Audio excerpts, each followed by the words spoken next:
Les pharaons. Les Égyptiens vont dominer pendant plus de 3000 ans, de 3150 à 30 avant Jésus-Christ environ, un immense territoire, traversé du nord au sud par le Nil. Ce peuple, inventif et travailleur, est gouverné par un souverain, le pharaon, un mot qui signifie « grande maison ». Il est à la fois roi, chef militaire et dieu. Les animaux sacrés.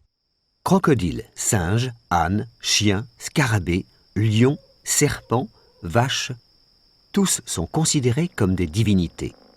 Mais le chat tient une place à part. Les Égyptiens l'adorent. Ils l'appellent Miou. Ça ne te dit rien? Si, voyons. Quand le chat miaule, il fait miaou. Incarnation de Bastet, déesse de l'amour et de la tendresse, il est protégé par la loi. Si on lui fait du mal, on est puni. Et quand il meurt, il est enterré dans un cimetière rien que pour lui. Les pyramides. 3 hautes pyramides se dressent sur le plateau de Gizeh. Elles abritent chacune le tombeau d'un pharaon. Khéops, Képhren et Mykérinos. Khéops, la grande pyramide, l'une des 7 merveilles du monde, est la plus haute, avec 146 mètres. Mais comment les ouvriers ont-ils pu, à cette époque, édifier de tels monuments sans grue, sans bulldozer, sans pelleteuse? Les plus petits blocs de pierre pèsent 2,5 tonnes. Tu as une idée, toi? Car malgré toutes les recherches des historiens, le mystère reste entier. L'écriture.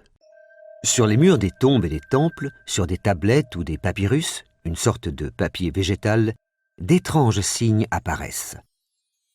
On reconnaît parfois un oiseau, un serpent, un œil, une main. Étrange.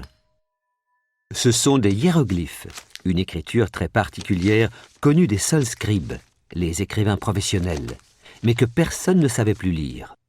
En 1822, Jean-François Champollion, un Français, en découvre le sens grâce à une stèle, la célèbre pierre de Rosette.